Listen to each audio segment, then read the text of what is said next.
I'm Professor Hager, and we're going to be talking today about the Indian Child Welfare Act. And we're just going to take a brief couple of minutes and talk about the reason for the act. If you've studied any history of indigenous peoples' relationship to the dominant American government, you'll see that there are significant problems, significant issues that have occurred in our history. I think that goes without saying. But when you look at how the government has actually dealt with Indian people, you have to look at the cultural breakpoints that were used as a matter of course. It's important to remember that the Bureau of Indian Affairs began its life as a part of the Department of War, not the Department of Interior. When we talk about cultural breakpoints, we can talk about four significant breakpoints. The first is language destruction. One of the very first moves that the government made was to attempt to destroy the language that the tribe used to communicate its culture. This was done by taking children away from their homes and putting them into boarding schools where they were punished if they spoke their native tongues. A second cultural breakpoint is moving families away from tribal lands. If you've ever read Wilma Mankiller's biography, Mankiller, you'll notice that she grew up in Oakland, California. She wasn't there because, well, you know, her family had a job or there was a need to be there or they just wanted to live in California. She was there because the BIA had removed Cherokees from around the Tahlequah, Oklahoma area and put them in California in an attempt to break apart the size of the Cherokee tribe. One could argue that the Trail of Tears had done the exact same thing 100 years earlier. The third issue in cultural breakpoints would be popular cultural stereotyping. Now, we all know that, we've all seen Westerns where the Indian is either the noble savage or the bloodthirsty murderer. We've seen that before, but I don't think people understand just how pervasive this is in our culture. Newspapers in the 1800s were issuing these types of stereotypes. One of my favorites is from one of the Denver newspapers, which referred to Indians as, in the context of, "Lo, the poor Indian."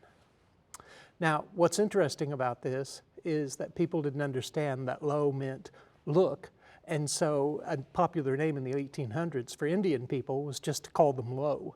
So you had lo, the poor Indian, instead of, hey, look at the poor Indian there. But one of the issues that came about from that is that people believed that we needed to take away the Indian from the culture. That's the reason why, when a bunch of Indian educators got together, their keynote speaker suggested that you should kill the Indian to save the man. And this was actually the way people thought about Indian children, that they had to be taken out of their culture, that they had to be destroyed. And this led to the third cultural breakpoint, family separation.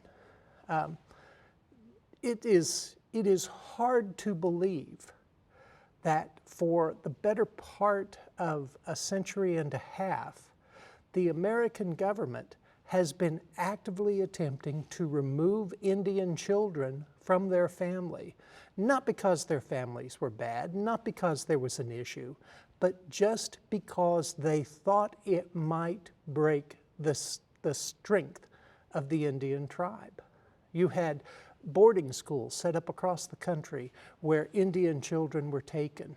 You had systems set up, especially in the West, where the Bureau of Indian Affairs would remove children from their home on extremely thin pretext to put them with adoptive families. You had entire departments in the Catholic Church and the Church of the Latter-day Saints devoted to removing Indian children from Western reservations to take them and put them with non-Indian families.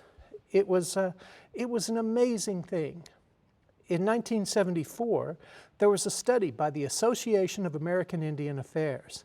It showed 25 to 35% of all children had been removed from their families at some point in their life. These people were placed in foster, adoptive, or institutionalized care.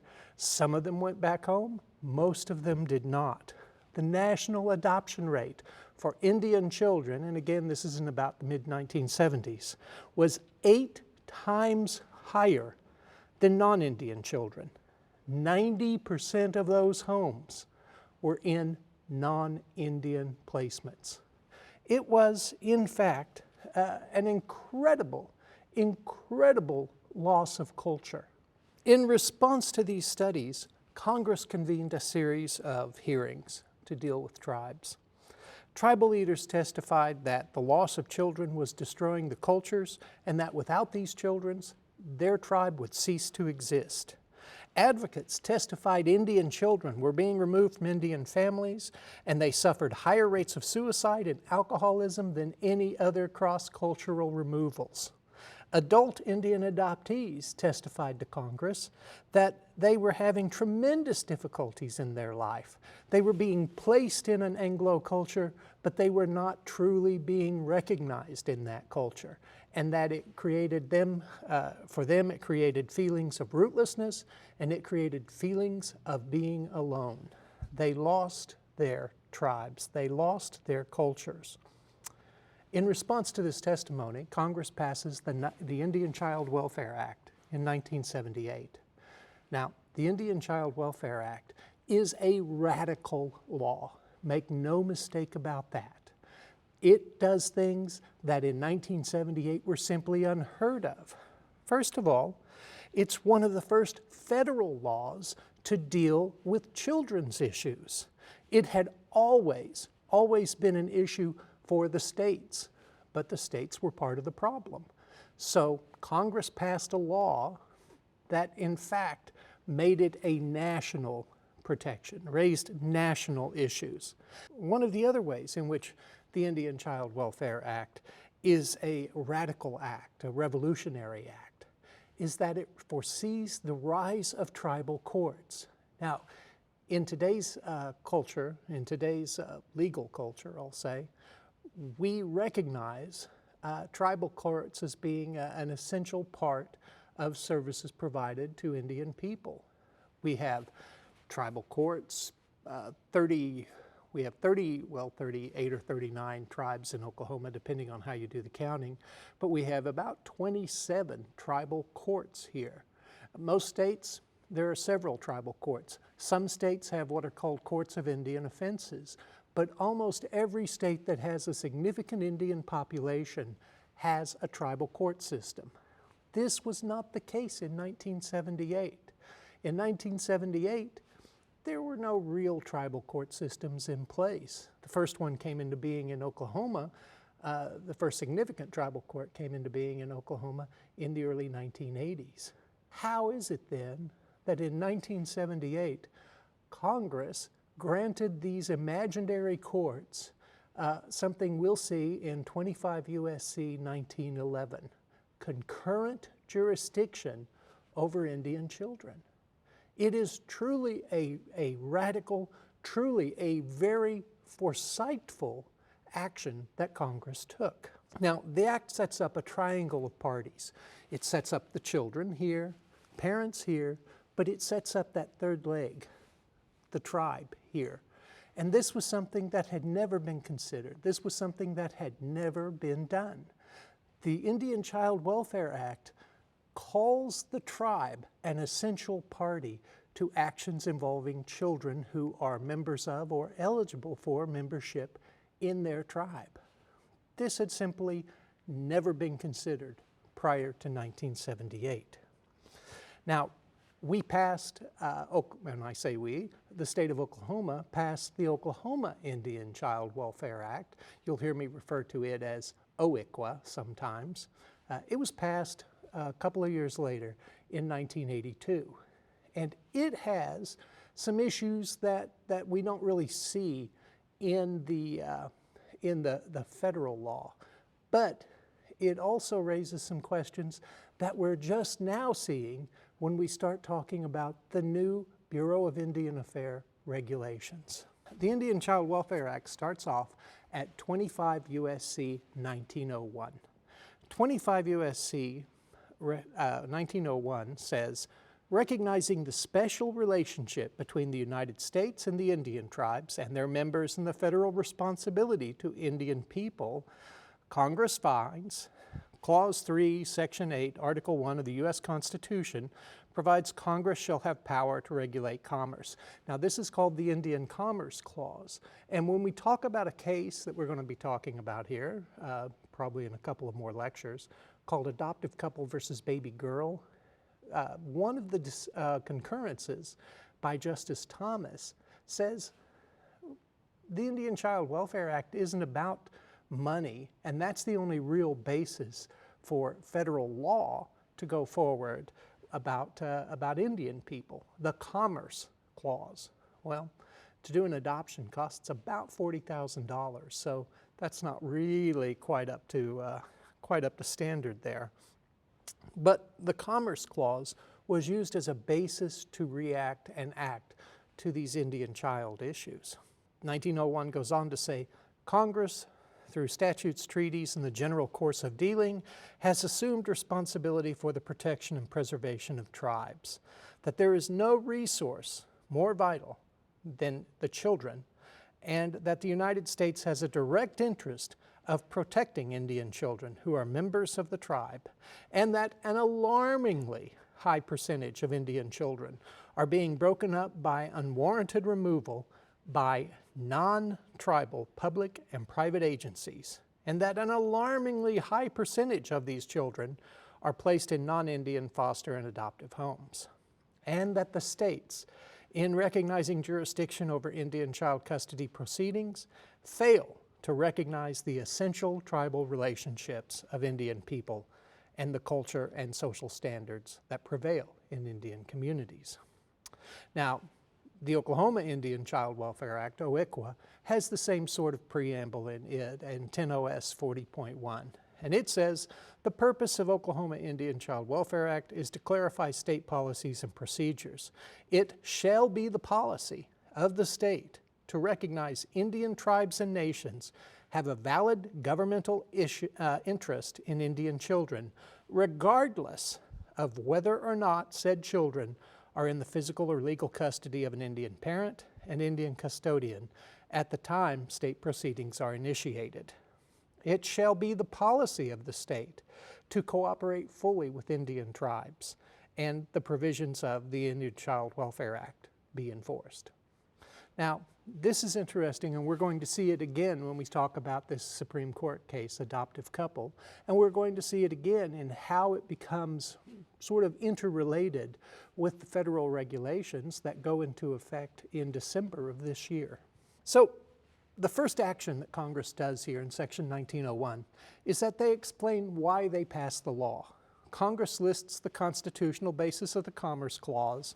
They say states have failed. Now, of course, the interesting question is, why have states failed? Well, it's because the BIA has been telling them to fail. The BIA has been ordering these things for 150 years. One of the issues that Congress raises here that we actually see quite a bit of is whether or not Congress has the authority to act. Children have, let's just say that states have traditionally passed laws about children. Teddy Roosevelt in the early 1900s had to go through a lot of hoops just to get a federal law that said you couldn't have children working in factories anymore, because the states said that's an issue for the states. We have the right to allow 6-year-olds to work in manufacturing. This, of course, seems kind of horrific to us today, but in the early 1900s, that was kind of par for the course. Children could do things with their tiny hands that adults really couldn't do. So we see a lot of these issues, and these are called parens patriae issues.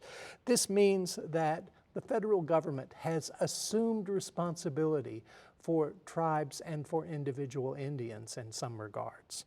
And so the entire basis of 1901, to some extent, is a parens patriae issue.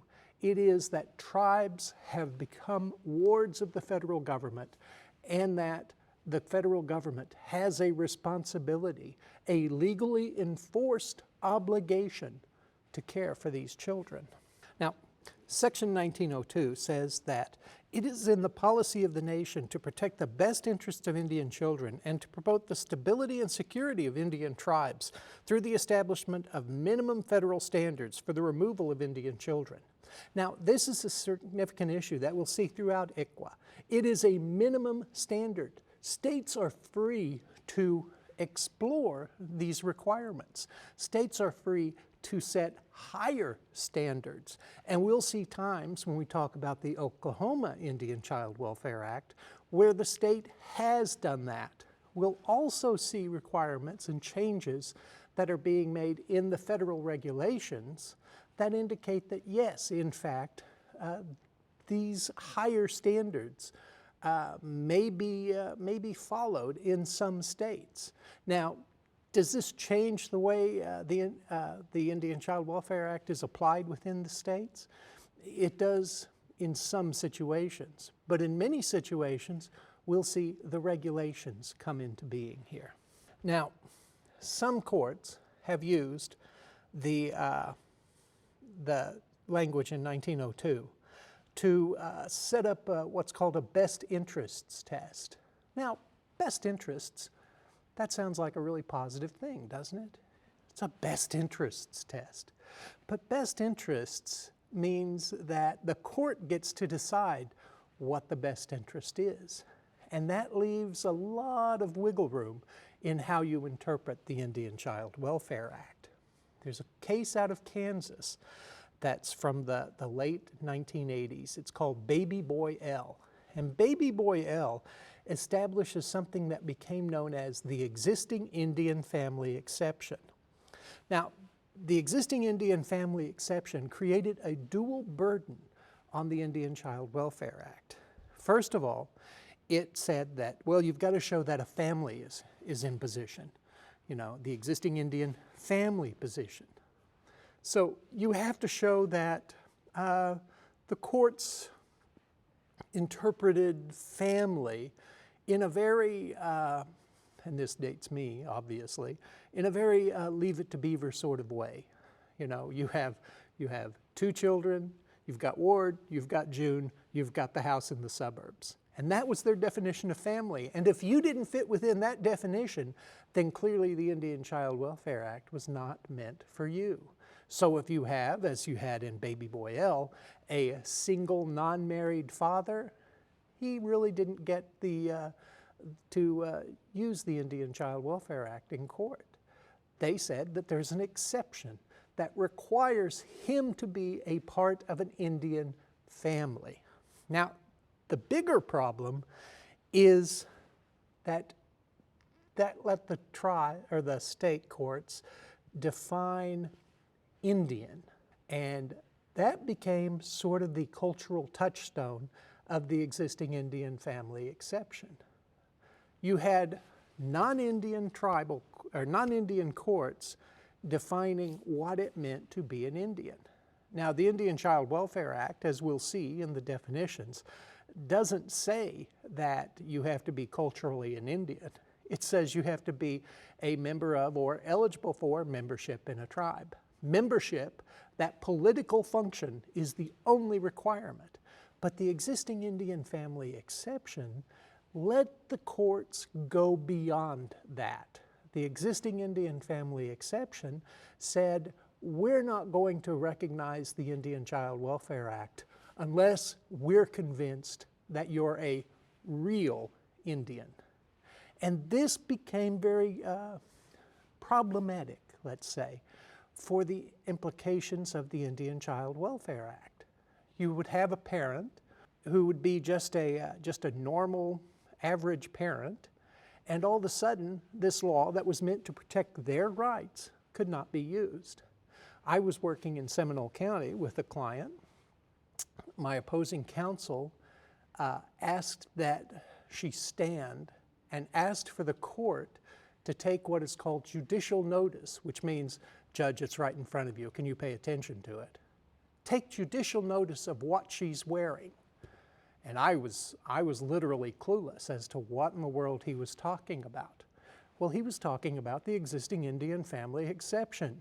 He wanted the judge to say she wasn't Indian because she was wearing regular clothes.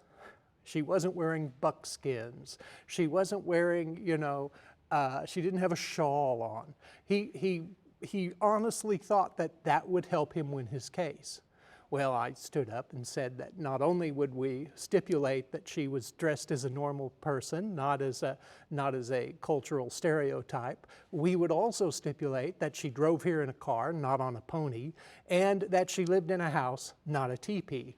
And that was when the judge put his hand in his head and, put his hand on his head and began rubbing his brow and said, could we just go ahead with this?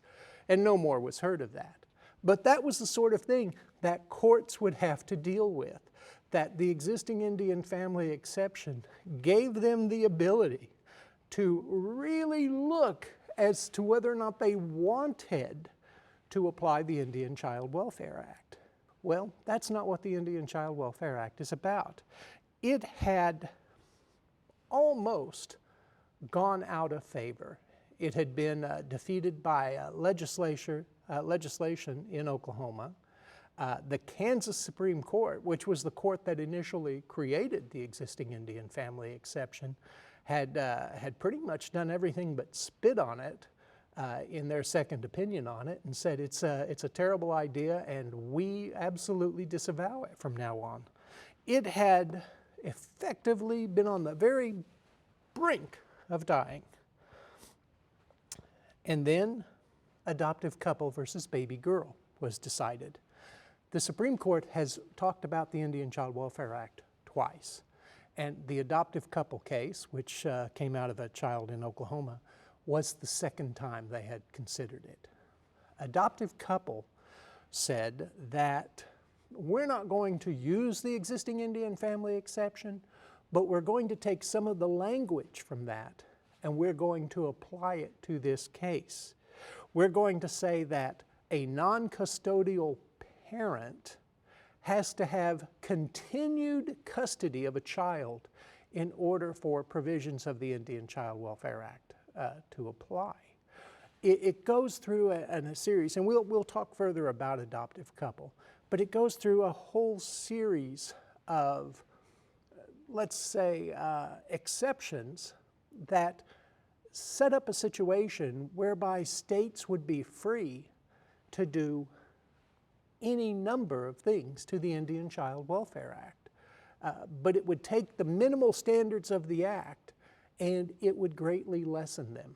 So obviously this was a big deal. This could be the beginning of the end for the Indian Child Welfare Act. And then the Department of Interior stepped in. Now, one of the requirements of the Indian Child Welfare Act is for the Department of Interior to pass regulations. And we'll talk about this further, but in 1978, they didn't want to, so they didn't. In 2016, they do want to, and so they did. The new regulations, which go into place in December 12th of 2016, take all of these issues, all of the issues that have been going on since 1978, and they consolidate them into a totally different approach. And while the regulations don't eliminate adoptive couple versus baby girl, they completely minimize the impact of that decision. And when we talk about the regulations, we start off, first of all, in the regulations on 23-103, section 23-103. And it has what is called plain language now, which is kind of a question-answer format that you see when you look at federal regulations. 23-103 asks, when does ICWA apply? And it answers its own question.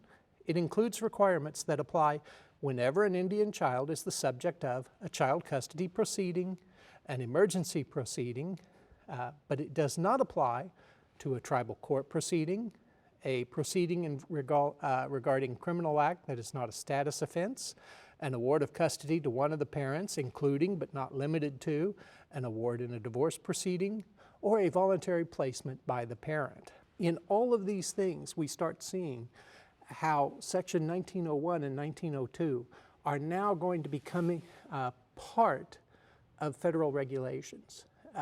Congress intended, and the regulations control so that states can no longer set up their own interpretations of what an Indian family is. And we see very clearly in Section 23103 that the existing Indian family exception is no longer applicable by anyone. No one can say that the existing Indian family exception will be used. The next lecture we're going to talk about, we're going to talk a little bit about this case, adoptive couple, and then we're going to talk about how the federal regulations will come into being. And then we're going to start getting into the actual nuts and bolts of the Indian Child Welfare Act and how it will be used.